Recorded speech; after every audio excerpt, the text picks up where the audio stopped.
어느 책에서 읽은 이야기입니다. 옛 소련 치하에 있었던 일인데요. 공산주의 초기에 형무소의 죄수들을 이렇게 감방에 집어넣고, 그리고 감방에 일체의 빛도 들어오지 않게 하고, 외부인과 일체 접촉도 못하게 하고, 한 사람씩 한 사람씩 방에다가 가둬놓고 말도 못하게 하고 빛도 차단을 시켰다는 거예요. 그렇게 한 20일 정도를 놔뒀더니 대부분의 죄수들이 다 미쳐버렸다는 거예요. 그런데 같은 감방에 있으면서도, 감옥에 있으면서도 매일 아침에 새벽같이 끌어내가지고 혹독한 그 일을 하고 채찍에 맞으면서 꾸지람을 들으면서 그 고통스러운 일을 했던 죄수들은 멀쩡했다는 것입니다. 무엇을 말하는 것입니까? 우리 인간은 혼자는 살 수 없다는 것입니다. 사람은 혼자 살 수 없는 존재로 하나님이 그렇게 만드셨어요.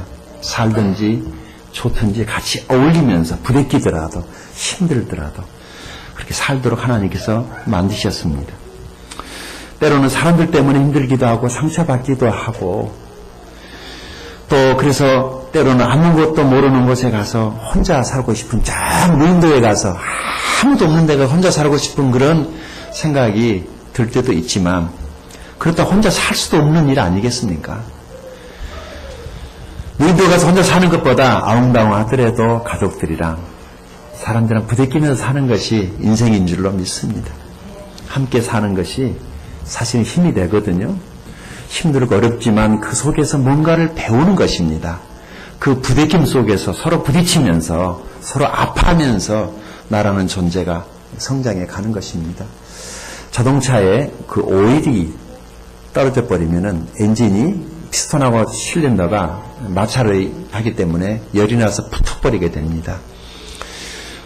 사람과 사람 사이에 성령께서 거의 역사하시는, 기름으로 역사하시면 인간관계가 완만하고 부드럽게 되는 것이죠.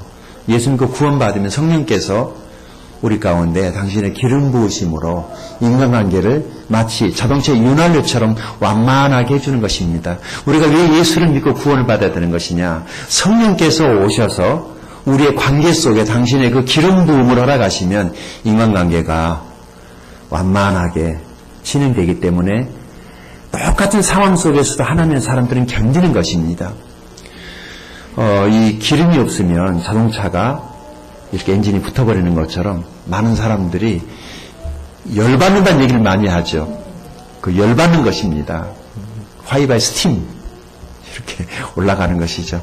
성령의 기름 부음이 우리 가운데 있게 되기를 바랍니다. 인생을 살면서 우리가 들어야 될 많은 이야기들이 있는데 정말 그 많은 이야기 속에 들어야 될 이야기가 있다는 것은 복음입니다. 복음이 무엇이냐면 기쁜 소식 아닙니까? 뭐가 기쁜 소식이에요? 하나님이 우리를 사랑하신다. 하나님이 나를 사랑하신다. 이 이야기가 우리에게 제일 기쁜 소식입니다.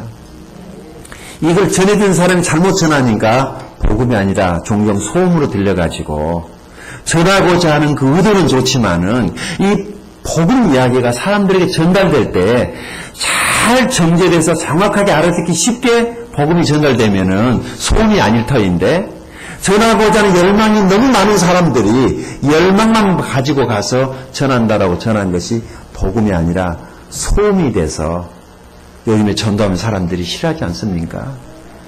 사람들은 복음을 듣고 싶어 합니다. 복음이, 성경이 말하는 복음은 무엇이냐면은 하나님이 우리를 사랑하신 이야기예요. 그러니까 이 세상에서 가장 아름다운 러브스토리, 이 세상에서 제일 멋있는 사랑 이야기, 가장 감동적인 러브스토리가 성경에 있습니다. 뭔 줄 아세요? 하나님이 사람을 사랑하신 이야기예요. 하나님이 사람을 사랑하신 이야기예요. 이 세상에 여러 가지 사랑 이야기가 많이 있지만 하나님이 사람을 사랑하신 이 러브스토리만큼 감동적인 이야기는 없습니다. 얼마나 이 사랑이 놀라운 것인지 이 사랑 이야기를 들은 사람들은 자기 인생을 바꾸지 않습니까?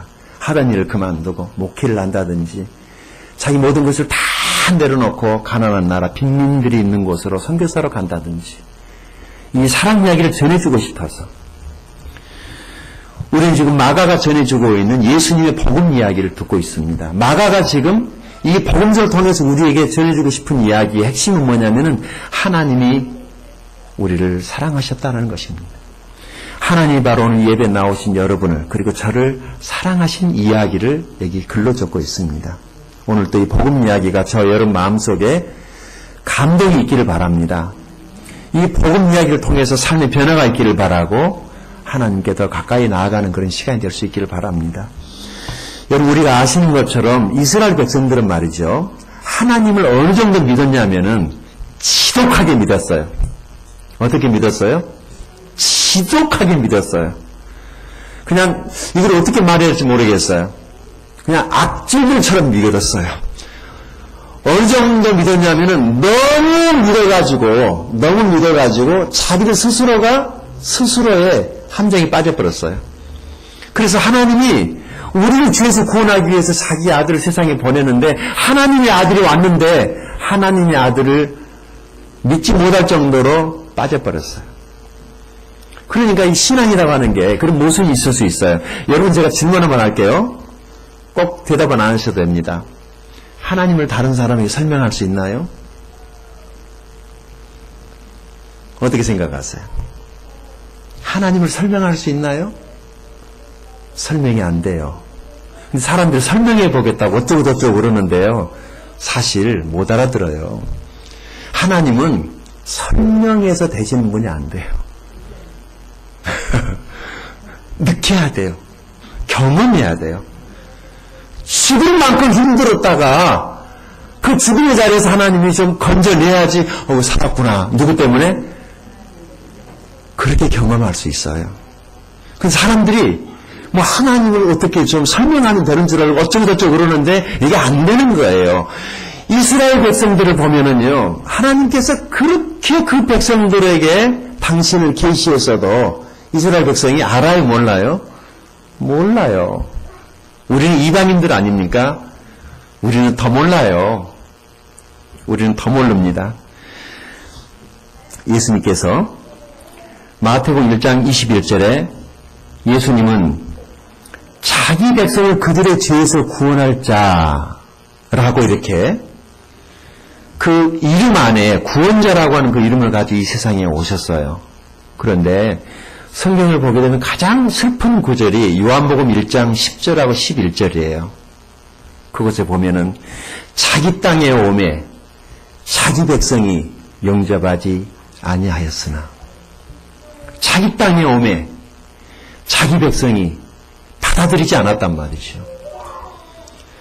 예수님도 놀랐고 사람들도 놀랐어요. 주인이 왔는데 주인을 못 알아본단 말이죠. 그러나 12절에 그러나 영접하는 자, 받아들이는 자, 곧 그 이름을 믿는 자들에게는 하나님의 자녀가 되는 권세를 주셨으니 놀랍지 않습니까? 받아들이는 사람이 있어요. 보지 않았지만 믿어주는 사람이 있었어요. 제가 어디 갔을 때요. 나는 그 사람을 모르는데 그 사람은 방송에서 듣고 CT에서도 봤는가 봐요. 그 저를 보고 인사해요. 그 나는 몰라요. 미안하더라고요. 근데 나를 누군가가 알아줄 때 좋잖아요. 그러는 것처럼 예수님이 이 땅에 오셨을 때 예수님이 하나님의 아들이라고 당연히 받아들여야 될 하나님의 백성들이 예수님을 배척했어요. 모른 척했어요. 얼마나 그분의 마음이 아팠겠어요. 얼마나 속이 상했을까요? 그렇게 기다렸었는데 메시아를 그렇게 기다렸었는데 메시아가 이 땅에 왔는데 메시아를 몰라보는 거예요. 그리고 동문서답을 합니다. 무슨 얘기를 해도 못 알아듣는 거예요. 왜 그랬을까요? 하나님에 대한 너무 큰 열심이 하나님의 아들을 못 알아보게 한 거예요. 어떻게 보면 참 모순이죠. 그렇지만 그 예수 그리스도를 필요로 하고 받아들였던 사람들은 예수님이 하나님의 아들이라는 것을 아는 거예요. 우리가 힘들고 어려운 일을 당했을 때 하나님, 바로 우리가 찾았던 그 하나님이 지금도 살아서 역사하고 계세요. 오늘 예배에 나오신 저와 여러분을 그분이 기억하시고 축복하실 줄로 믿습니다. 오늘 여기 지금 35절을 다시 한번 보십시다. 자, 35절을 다시 한번 보십시다. 같이 읽어볼까요? 시작. 그날 저물 때 제자들에게 이르시되 우리가 저편으로 건너가자 하시니. 자, 잘 보세요. 그날이라고 그랬죠. 그날. 이게 중요해요. 그날이 어떤 날이냐? 예수님께서 제자들에게 두 가지 비유를 하셨던 날이에요. 하나는 씨 뿌린 자의 비유, 또 하나는 하나님의 나라에 대한 그 비유를 겨자씨, 나무가 자라는 것을 통해서 하나님의 나라가 어떻게 사람 마음 안에서 커가는가에 대한 이 이야기를 어떤 일상에서의 삶에서 쉽게 이해할 수 있는 비유로 이 두 가지를 말씀하셨던 바로 그날 해가 저물어서 주님께서 제자들을 더러 어디론가 가자고 그렇게 말씀을 했어요. 그래서 36절 읽어보실까요? 시작. 그들이 무리를 떠나 예수를 배에 계신 그대로 모시고 가다 다른 배들도 함께 가더니. 아멘. 이 36절을 잘 보셔야 돼요. 자, 그들이 뭐를 했어요? 물을 떠나가지고 예수를 배에 계신 그대로 모시고 가네. 자, 그럼 예수님이 어떤 배를 타고 지금 가고 계셨던가요? 예, 예수님이 제자들과 배를 타고 있었고 또 한 가지가 있었어요. 다른 배도 있었습니다. 이 두 가지를 기억하셔야 돼요. 오늘 설교 말씀을 이해하시려면은 예수님이 제자들과 배에 타고 계셨고 또 다른 배들도 있었다라고 하는 거예요. 그래, 가고 있는데 무슨 일이 생겼습니까? 37절입니다. 시작. 큰 광풍이 일어나며 물결이 배에 부딪혀 들어와 배에 가득하게 되었더라. 아멘. 무슨 일이 생겼어요? 큰 광풍. 필리핀에 지금 어제죠. 태풍이 지나가가지고 어제 마닐라에 계신 우리 김바울 목사님이 사진을 전송해 왔는데 보니까 마치 무슨 폭탄 맞은 것처럼 마닐라는 피해 갔는데 얼마나 피해가 큰지 거의 지금 통신이 두절된 남부 쪽으로 태풍이 지나갔기 때문에 피해는 상당히 클 것이라고 나중에 조사가 되면 그러면서 기도 부탁을 해왔었습니다. 한국에는 올해 태풍이 오질 않았어요. 참 감사하죠. 우리가 사는 바다에 나가면 바람이 불 때 큰 풍랑이 일어납니다. 여기 지금 제자들이 예수님같이 어딘가를 향해서 가고 있을 때 광풍이 일어났어요. 그냥 작은 바람이 아니었어요. 엄청난 바람이, 파도가 배 위로 넘쳐나서 지금 배가 어떻게 됐습니까? 배에 물이 가득 차서 곧 있으면 넘어질 것 같은 지금 그런 상황에 놓여 있습니다. 것입니다. 자, 그런데 38절 읽어보십시다. 시작. 예수께서는 고물에서 베개를 베고 주무시더니 제자들 깨우며 이르되 선생님이여 우리가 죽게 된 것을 돌보지 아니하시나이까 하니. 제자들이 뭐하고 있어요? 예수님은 배 고물에 계셨다. 예, 우리 여기 해군 장교가 있어서 배 고물이 어딘 줄 아세요? 고물. 떡고물 얘기 아니에요. 고물이라고 되어 있으니까. 고물은 배 뒤편을 고물이라고 그래요. 이물을 앞쪽이라고 그렇게 말을 해요. 왜 그렇게 불렀는지 모르겠지만 배 고물이라는 말은 배 뒤쪽에서 그런 예수님이 벽에를 베고 주무시고 계시는데 성경에 예수님이 주무시고 계신다라고 하는 그 말이 여기 한 번만 딱 나옵니다. 근데 진짜 예수님이 주무시고 계셨는지 아니면 제자들에게 뭔가를 지금 교훈하시기 위해서 주무시고 계시는 척 했는가는 모르겠어요. 그런데 이런 광풍이 몰아치니까 제자들이 달려갔어요. 그래서 예수님에게 뭐라고 지금 말하고 있습니까? 자, 이 제자들이 두 가지를 잊어버리고 있었어요. 오늘 메시지는 이 두 가지 교훈을 우리들에게 지금 주고 있는 것입니다.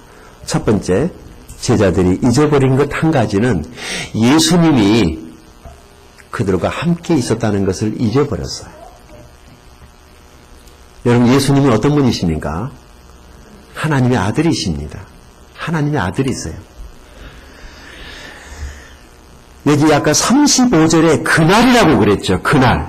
그러니까 이 광풍이 일어난 그날이 예수님께서 씨 뿌리는 비유를 통해서 하나님의 나라에 대해서 말씀하시던 바로 그날, 그러니까 조금 전에 제자들은 이미 하나님의 나라에서 들었어요, 못 들었어요? 충분히 설교를 들었어요. 충분히 들었어요. 설교를 들을 때 감동받았어요. 눈물도 흘렸어요. 결심도 했어요. 그런데 잊어버렸어요. 그리고는 풍랑이 일어나니까 난리를 치는 것입니다. 그들이 난리치는 소리가 뭐예요?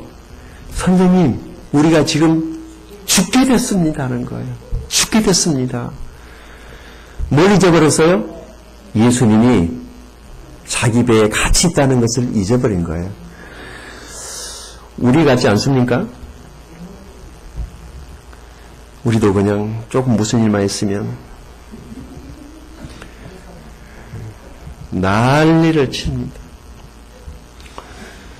그 예수님께서 어떻게 하십니까? 39절 읽어보십시다. 시작. 예수께서 바람을 꾸짖으시고 바람들이 이르시되 잠잠하라 고요하라 하시니 바람이 그치고 아주 잔잔하여 치더라.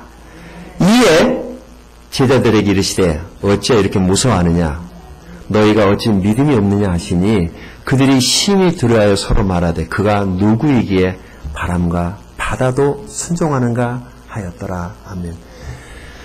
자연은 주님 말씀에 순응하는데 유독 하나님의 형상대로 신경 써서 만든 최고의 작품만 그 창조주의 말씀 앞에 불순종하지 않습니까? 그분의 마음이 얼마나 아프실까요? 최고의 걸작품으로 만들었는데 자연은 그분 말씀 앞에 이렇게 순응하는데 왜 이렇게 사람만 그분 말씀 앞에 순응하지 않는 것일까요? 여기 믿음이 없느냐라는 이 단어보다는요, 다른 성경들을 이렇게 보게 되면은 너희가 왜 이렇게 겁이 많으냐, 그리고 너희 믿음이 이 정도밖에 아니냐라고 이렇게 말씀을 하시는 거예요. 너희 믿음 어디다가 두고 왔느냐, 너 믿음을 어디 금고에다가 지금 넣어놓고 왔느냐 넣는 것이죠. 종종 보면 믿음이 전혀 없는 게 아니라 믿음이 있긴 있거든요.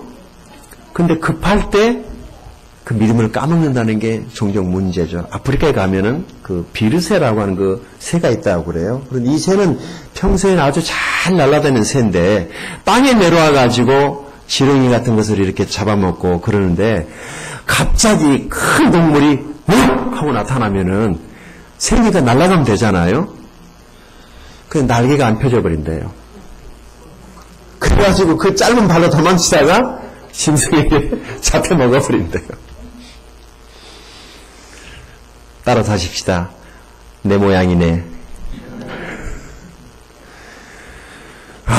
뭐 어쩔 때는 정말 세상에 믿음이 자기밖에 없는 것처럼 그렇게 황홀한 믿음의 얘기를 했던 사람이 막상 자기 문제 앞에서는 왜 그렇게 맥을 못 추는지, 다른 사람 문제는 감나라 판나라 뭐 아주 점쟁이 예언가 이상으로 별 박박사처럼 얘기는 다 하는데 자기 문제 앞에서는 쩔쩔 매는 걸 보면 우리의 영락없는 그 새 같다는 생각을 하게 됩니다.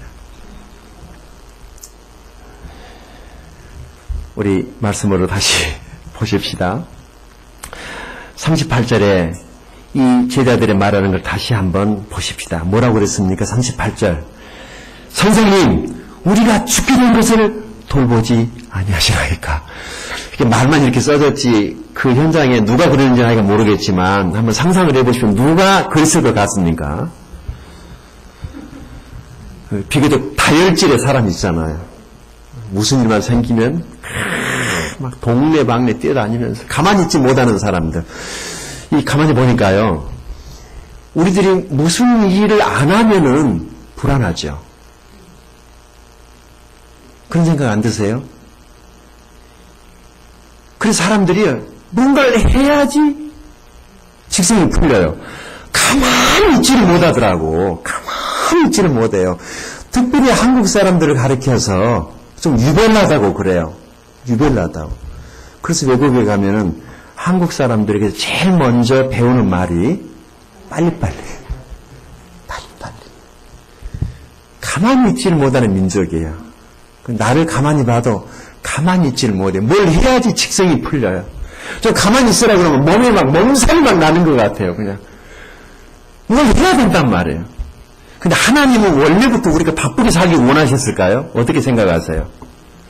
이렇게 피곤하게 살라고 만드셨을까요? 이렇게 일만 하다가 죽으라고 우리를 만드셨을까? 그건 아닐 거예요. 왜 그렇게 우리가 지금 바삐 쫓겨다니냐면은 아담이라고 하는 인류 최초의 사람이 범죄한 그 범죄한 사실 때문에 우리가 그 유전된 피를 가지고 있어서 쫓아오는 사람이 없어도 괜히 쫓기는 겁니다. 뭔가를 해야지 내 마음이 좀 편하다고 이렇게 생각을 하는 거예요. 그러다 보니까 우리의 가정이 건강하지 않고 우리의 자녀들이 많이 시달리고 스트레스를 많이 받으니까 암 환자들이 많고 자살하는 사람들이 많지 않습니까? 오늘 두 가지를 교훈받기를 원합니다. 첫 번째, 그들이 예수님과 함께 있었다라고 하는 이 사실을 기억해야만 했습니다. 여러분 무슨 문제가 있을 때 예수님이 나와 함께 하고 있다는 이 사실을 기억할 수 있게 되기를 바랍니다. 예수님은 그들과 함께 있습니까? 예, 그 배에 같이 계셨나요? 그 배에 같이 계셨습니다.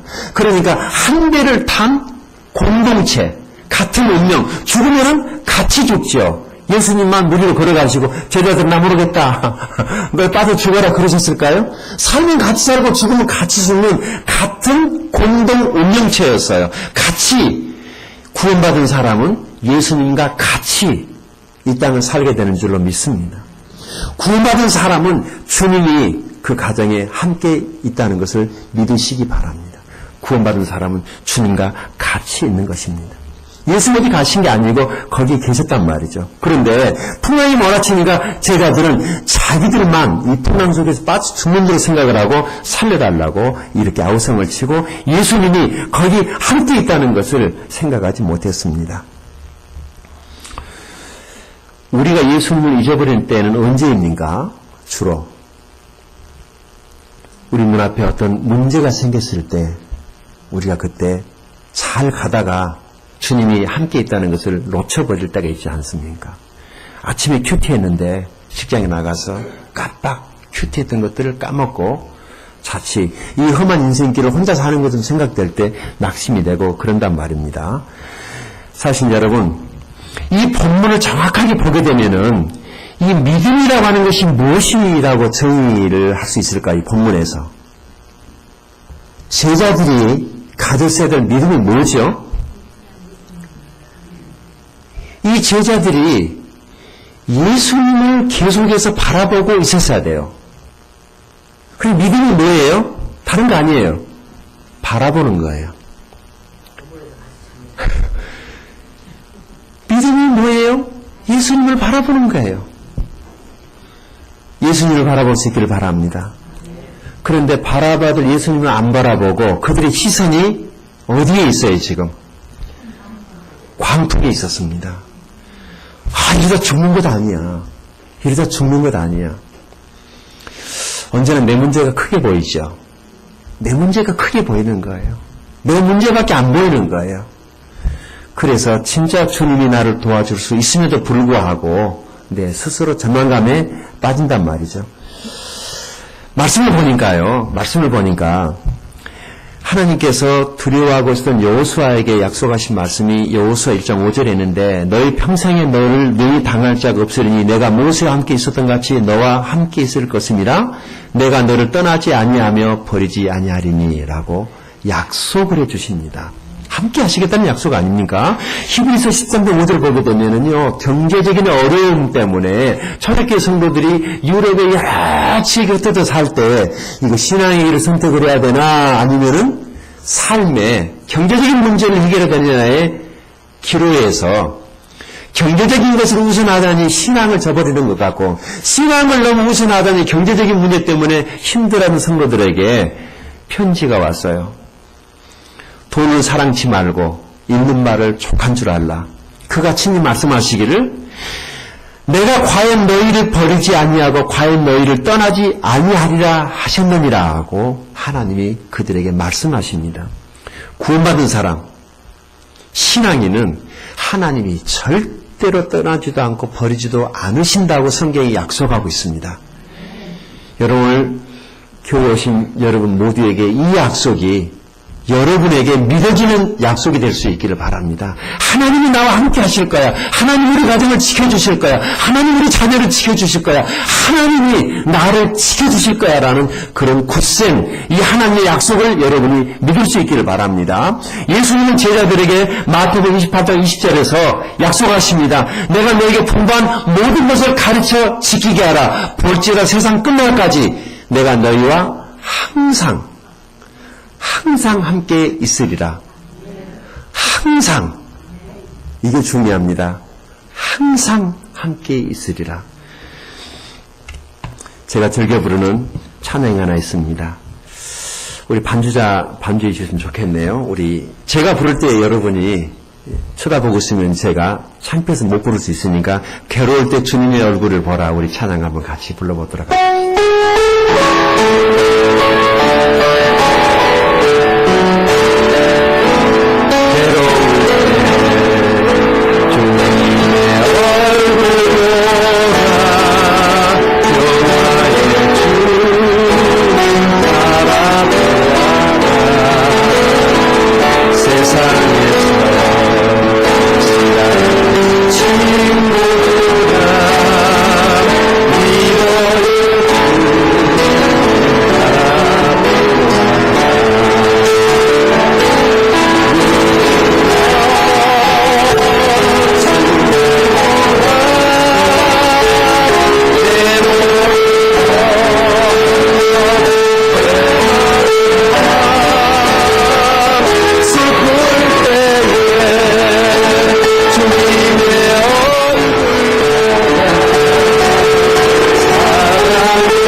쳐다보지 마세요.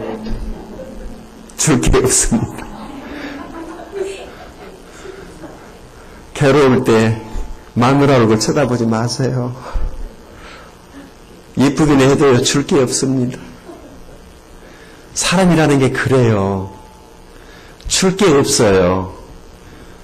그 도움이 전혀 안 되는 사람 바라보지 마시고 누구 바라봐야 되겠어요?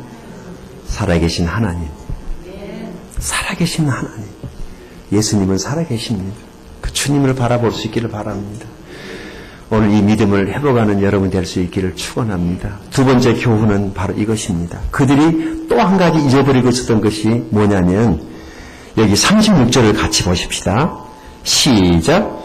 그들이 무리를 떠나 예수를 배에 계신 그대로 모시고 가매 다른 배들도 함께 하더니 줄거 놓으세요.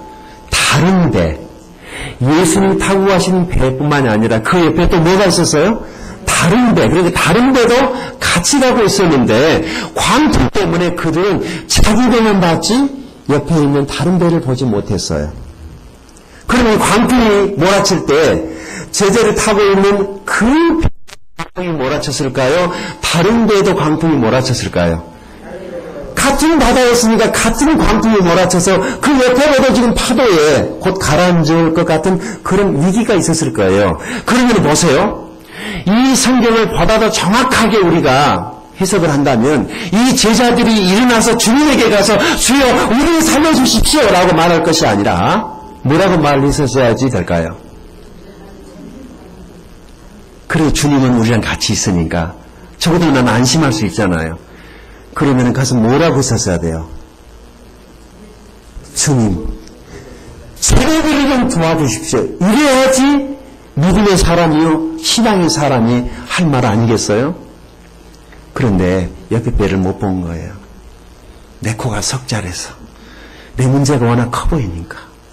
속담에는 남의 떡이 항상 커 보인다는 말이 있어요.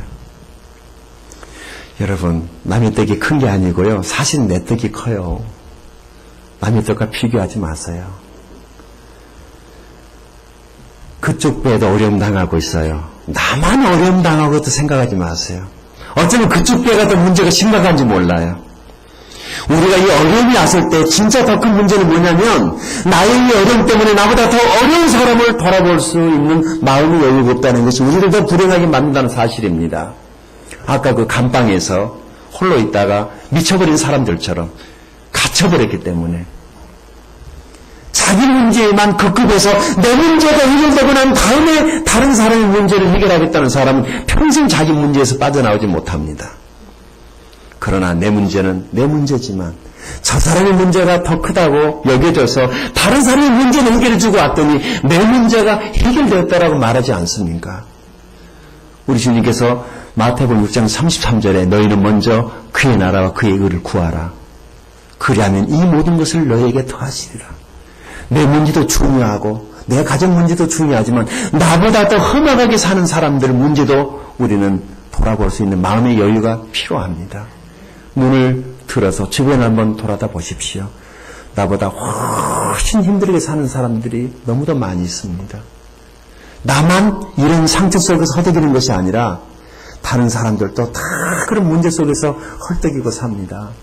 제가 오늘 이 아침에 설교 노트를 프린트해가지고 올라올 때 우리의 성도들을 전화번호의 명단을 쭉 한번 봤습니다. 그랬더니 문제 없는 가정, 아픔이 없는 가정, 슬픔이 없는 가정 한 가정도 없습니다. 그래서 한편에 이렇게 생각을 했어요. 하나님 왜 우리 교회를 다 이런 사람들만 보내주셨어요? 근데 다른 교회도 마찬가지야. 그래서 니는 더 나아 그럽디다. 천석군은 천가지 걱정, 만석군은 만가지 걱정이라고. 가지 많은 나무에 바람 잘 날 없다고. 사람들이 모이는 곳에는 다 문제투성이들이 모이는데 어느 교회라고 다르겠습니까? 다 똑같은 거예요. 다 똑같은 거예요. 어쩌다가 사진을 보면은 부부가 예쁘게 차 마시고 있으니까 아이고 저 부부는 얼마나 좋을까. 날마다 차만 마시고 있는 줄 알아요. 한번 가보세요. 그러는가. 그 차 마실 때 사진 한 장 찍혔기 때문에 그렇게 보이는 거예요. 당하고 사는 거예요. 지지고 볶고 그렇게 사는 거죠. 그게 인생이에요. 그게 인생이에요. 멀리서 볼 때만 다 멋있어요. 나도 처음에 교회 왔을 때 참 교회 안에 멋있게 차려입은 집사님들 예배에 와서 이렇게 경건하게 앉아있으니까 솔직히 부러웠어요. 우와, 나는 언제나 저분들 같은 저런 단계에 올라갈까? 내가 목사로 살아도요, 여전히 문제가 있어요, 없어요? 나도 우리 집 들어가면 한성질 합니다. 다 그래요. 집마다 다 그러는 거죠. 근데 내 문제에 빠져버리면 다른 사람을 돌아볼 여유가 없어요. 다른 사람을 돌아볼 여유가 없어요. 어떤 분이 목사님 요즘에 괜찮으세요? 교회 개척하고 힘들지 않으세요? 그러면 제가 뭐라고 대답하겠어요? 힘들어 죽겠어요. 그러겠어요? 아니 괜찮아요 라면서 멋있게 웃으면서 저 괜찮아요. 근데 진짜 괜찮아서 괜찮은 건가요? 아니에요. 속에서 막 천불만불이 나지만 뭐 징징거리면 뭐 하겠어요? 그냥 믿음으로 그냥 괜찮아요. 그렇게 말하고 진짜 내가 괜찮은 건가? 가만 생각해 보니까 괜찮은 거더라고요. 아니 언뜻 생각하면 안 괜찮은데 깊이 생각하면 괜찮더라고요. 나보다 먼저 교회 개척해가지고 지금 10명도 안 되는 성도들을 모아놓고 예배하시는 목사님들이 얼마나 있는데요. 이번 주까지만 예배하고 문 닫으려고 금년까지만 하고 목회 그만하려고 하신 분 얼마나 많이 있는데요. 그런 목사님 사모님들 얼마나 많이 만나고 있는데요. 우리는요, 우리 교회 예배당이 있죠. 4층에 세미나실 있죠. 식당 있죠. 게스트하우스가 막 4층에 다 있죠. 2층에 카페 있죠. 강의실 있죠. 미니 매점 있죠. 사무실 있죠. 상담실 있죠. 넓은 모강실 있지. 이 넓은 주차장 있지. 뭐 뒤쪽에 산이 있지.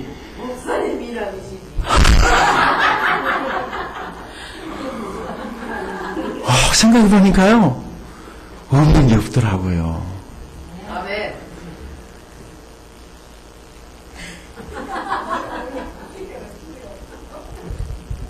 이거 잊어버리면 안 돼요. 우리 가난한 게 아니에요. 자기가 가난하다고 생각하는 사람은 꼭 죽기 전에 아프리카 한번 갔다 오시기를 바랍니다. 진짜 가봐야 돼요. 거기를 가야지 가난하다는 것은 무엇인가를 알 수 있어요. 쏙 들어가 버려요. 난 왜 이렇게 살지? 아프리카 한번 꼭 가보기를 축복합니다. 혹시 기쁜 소식이 선교회라고 혹시 아세요? 우리가 한국에서 막 구원파라고 말하는 그 교회 청년 대학생들은 여름에 무조건 아프리카 가나를 가는 거예요. 무조건. 갔다 오면 신앙이 생기는 거예요. 얼마나 많은지 몰라. 젊은이들이 한 250, 300만 들거든요. 갔다 오면은 헷가닥. 한국에 사던 짓거리 안 해요. 정신 바짝 차리고 살아요. 우리 애들을 여기다만 놓고 키니까 지금 우리가 가난하게 사는 줄 알아요. 아니에요. 한번 보내야 돼요. 정말 가난하다는 것이 무엇인가를 보면은요, 입에서 불평이 쏙 들어가 버려요. 가서 보니까 빚지고 살아도 한국이 좁디다. 빚지고 살아도 한국이 좋은 거예요. 사계절 탁탁 있죠. 어쨌든 그거 갈아입잖아요. 그 동네는 한 벌이면 돼요. 전기 매트 뭐 그런 온돌 필요 없어요. 그냥 땅바닥에서 사는 거예요. 땅도 하도 쓰니까 이게 반들반들해져가지고 거의 온돌처럼 돼 있어요. 우리도 옛날에 그랬잖아요. 우리 이게 작산 지 얼마 안 됐어요. 불과 얼마 안 됐어요. 고무신 신고 다닌 지 얼마 안 됐다고요. 어떤 분이 그럽디다. 텔레비전에 우리 세대는 숭늉세대라고. 아세요? 요즘 젊은이들은 아메리카노 세대라고 그러더만요. 아메리카노 세대는 숭늉세대 잘 이해 못해요. 그 구수한 누룽지 맛을 우리는 안단 말이죠. 풍랑은 여러분 다 만나는 것입니다. 주님, 내 집만 너무 무겁습니다. 주님, 나에게는 말하기 어려운 깊은 아픔이 있습니다. 주님, 내게만 너무 감당하기 어려운 시험이 있습니다. 아니, 주님은 뭐하고 계셔? 나는 죽을 지경인데. 이렇게 우리가 하소연할 때 오늘 이 말씀에서 해답을 찾을 수 있기를 바랍니다. 나 혼자만 이 어려움을 겪고 있는 것이 아니라는 사실입니다. 이때 만약 제자들이 눈을 돌려서 옆에 있는 배를 바라만 볼 수만 있었어도 그래도 나는 다행이구나. 예수님과 같이 있으니까. 얼마나 위로가 됐을까요? 그런데 거기까지 보지를 못했습니다. 혼자만 당하는 어려움이 아닙니다. 다 똑같은 어려움, 다 똑같은 문제. 성경을 보니까 성경에는 낳을 때부터 이 세상에 태어날 때부터 백두들이고 태어났다가 사는 동안 배만 두르다가 죽은 사람 이야기는 없습니다. 성경에 나온 모든 사람들의 이야기는 그야말로 극한 상황에서 100번 1000번 죽을 수밖에 없는 그 상황에서 하나님을 의지하고 믿음으로 일어선 사람들의 소망이 성경에 써져 있더라고요. 여러분 힘들고 어려울 때 하나님 의지하시고 일어설 수 있기를 바랍니다. 하나님이 도와주실 것입니다. 사람은 도와주지 않지만 하나님은 도와주실 것입니다. 하나님을 바라볼 수 있는 믿음이 여러분에게 있게 되기를 바랍니다. 힘들고 어려울 때 이것을 기억하십시오. 나만 어려움을 겪고 있는 것이 아니라는 사실. 옆에 있는 다른 지체도 여러분이 겪고 있는 그런 어려움을 겪고 있을 수 있다는 것을 기억할 수 있기 바랍니다. 나만 혼자 아프다고 생각하지 마십시오. 나보다 더 어려운 질병으로 고통당하는 사람이 이 중상에 너무도 많이 있습니다. 나만 혼자 외롭고 고독하다고 생각하지 마십시오. 옆에 앉아있는 분이 웃고는 있지만 어쩌면 나보다 옆에 있는 그분이 더 외롭고 고독에 빠져 있을 수도 있습니다. 인생의 풍파가 여러분을 덮일 때 옆을 꼭 돌아볼 수 있기를 바랍니다. 혹시 오늘 이 예배에 나오시기 전까지 죽음을 생각하다 나오신 분이 있다면 오늘 이 말씀에서 힘을 얻으시고 생각을 바꿀 수 있게 되기를 바랍니다. 이 세상에 아픔이 없는 집, 슬픔이 없는 집, 문제 없는 집은 하나도 없습니다. 집마다 아픔이 있고 슬픔이 있고 고통이 있고 문제가 있습니다. 다만 이 문제가 나만 있다고 생각을 하니까 이것이 내게 불행인 것입니다. 모든 사람이 다 아픔이 있고 슬픔이 있고 고통이 있습니다. 오늘 이 설교를 제가 이제 마무리하겠는데, 우리를 정말 불행하게 만드는 것, 그것은 다른 사람을 돌아볼 여유도 없이 나만 혼자 이 외로움 속에 갇혀 사는 이것이 나를 더 불행하게 만든 사실을 여러분 깨달으시고 다른 사람과 마음을 나눌 수 있는 여러분이 될 수 있기를 바랍니다.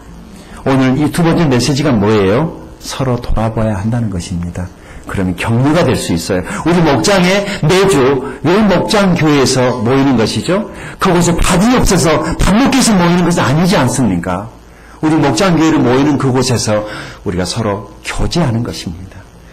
또 서로 보면서 격려받는 것입니다. 아, 나만 이렇게 힘든 줄 알았더니 너도 그런 사람 삶을 긁고 있었구나 라면서 내가 위로도 받고 또 다른 사람 위로도 하는 그런 목장이 우리들이 있다는 것이 얼마나 감사합니까? 예배 끝나시고 휙 하고 가지 마시고 2층 카페에서 같이 지체들과 차 한잔을 나누면서도 어떻게 살았어? 힘들지 않아? 라면서 서로 기도해주고 축복해주고 그런 교회가 진짜 건강한 교회, 그런 교회가 좋은 게 아니겠습니까? 저는 우리 교회가 그런 교회가 될 수 있기를 바랍니다. 하나만 더 말씀드리고 마치겠습니다. 어떤 분이요, 십자가를 지고 가는데 너무 무거웠어요. 왜냐하면 자기 십자가는 나무로 된 전봇대처럼 칙칙하고 무겁고 멋대가리도 없는 십자가를 지고 가는데 너무너무 힘이 들었는데요. 옆에를 휙 돌아다 봤더니 저 옆에 우리 김수환 목자님은 금 십자가를 지고 가는 겁니다. 번쩍번쩍 빛나는 금 십자가를. 그래서 하나님, 나도 금 십자가 좀 지게 해주세요. 세상에 내 십자가가 뭐예요? 칙칙하고 더럽고. 그래서 십자가 바꿔주랴. 예, 바꿔주세요. 그랬더니 하나님께서 나무 십자가를 내려놓고 금으로 만든 십자가를 올려줬대요. 무슨 일이 일어났어요? 이제 무거워서 깔려 죽고 생겼네. 그래서 뭐라고 기도했어요? 다시 바꿔주세요. 그래도 이게 더 낫구나. 또 십자가가 멋있으면 뭐 하겠어요? 여러분, 예수님의 십자가가 그렇게 멋있는 게 아니잖아요. 우리 신앙생활 멋부리기 위해서 신앙생활 하나요? 그게 아니잖아요. 예수님은요, 우리 죄 때문에 그 부끄러운 십자가에, 그 더러운 십자가에 발가락 부숴가지고 우리를 살리시기 위해서 기꺼이 죽어주신 그 십자가는 그렇게 멋있을 필요 없습니다. 그냥 내 삶에 주어진 이 작은 십자가, 내가 짊어지고 주님 걸어가신 제자의 길을 가야지라고 우리가 마음을 먹을 때 주님이 우리 십자가를 가볍게 해주실 것으로 믿습니다. 어려울 때 옆에 사람을 바라볼 수 있기 바랍니다. 우리 옆 사람하고 인사 한번 하십시다. 힘내자고. 네. 말씀을 마무리합니다. 이 사건의 클라이막스는 폭풍이 잠잠해진 그 다음이었습니다. 주님이 일어나서 폭풍과 바다를 잔잔하게 만들자 바다가 잔잔하게 됐고 평안이 왔습니다. 그러면 이 평안이 그 배에 탄 제자들만 누렸을까요? 옆에 있는 배에 탄 제자들도 평안을 누렸습니다. 이것이 주님께서 제자들에게 가르치고 싶었던 교훈이었어요. 그런데 이 마가복음 4장에 이 겨자씨의 이 비유라든지 씨 뿌리는 자의 비유가 30배, 60배, 100배로 결실한다는 것이 무엇이냐면은 그것이 나만 잘 된다는 것이 아니라 나로 인해서 다른 사람들도 잘 된다라고 하는 것에 있습니다. 이 결실한다는 것, 이게 중요하죠. 씨는 작은 것이지만은 그 씨가 마늘도 6쪽 마늘은 한쪽만 심어도 몇 쪽이 되죠? 6쪽이 되지 않습니까? 예수님은 눈에 보이지 않은 작은 겨자씨가 땅에 떨어져 자라면 큰 나무가 된다, 결실하게 된다고 말씀하셨어요. 그러니까 나만 잘되게 하는 것이 아니라 나의 잘됨을 통해서 그 수혜가 다른 사람에게도 가게 된다는 것을 제자들에게 교훈하신 말씀이에요. 그런 축복이 가을에 저와 여러분 모두에게 있게 되기를 바랍니다. 선다신이라고 하는 유명한 인도의 성자가 있는데 이분이 자기 지인하고 한 번은 히말라야 산맥을 넘어가게 됐대요. 근데 눈보라가 치고 너무너무 힘이 들어서 둘이 걸어가다가 아니 앞에 누군가 쓰러져 있었어요. 그래서 선다싱이 우리 저 사람 부축해서 같이 데리고 갑시다 그랬더니 아니요, 우리도 걸어가기 힘든데 우리도 지금 언제 죽을지 모르잖아요. 그냥 놔두고 갑시다. 어차피 저 사람은 틀린 사람이에요. 그래서 선다싱이 안 되겠다 싶어가지고 선다싱은 이 사람을 들쳐업었대요. 지인은 먼저 가고. 그런데 이 사람을 들쳐업고 가니까 무슨 일이 생기죠? 몸에서 막 열이 나가지고 이마에서 막 땀이 나서 얼어 죽을 것 같은 사람이 몸이 녹은 거예요. 용기를 찾았어요. 그래가지고 이제 멀쩡해서 둘이 손잡고 걸어가는데 세상에 앞에 누군가 죽어 있는 거예요. 가까이 가서 봤더니 누가 죽어 있어요? 선다싱은 그 어려운 사람을 부축하려고 등에 업고 가는데 그 사람도 살고 자기도 살았는데 지 혼자 살겠다고 간 사람은 얼어 죽었다는 거예요. 다른 사람과 같이 동행하는 겁니다. 힘들고 어려울 때 주님이 함께 있다는 거 잊지 마십시오. 두 번째, 다른 사람을 돌아보십시오. 기도하겠습니다.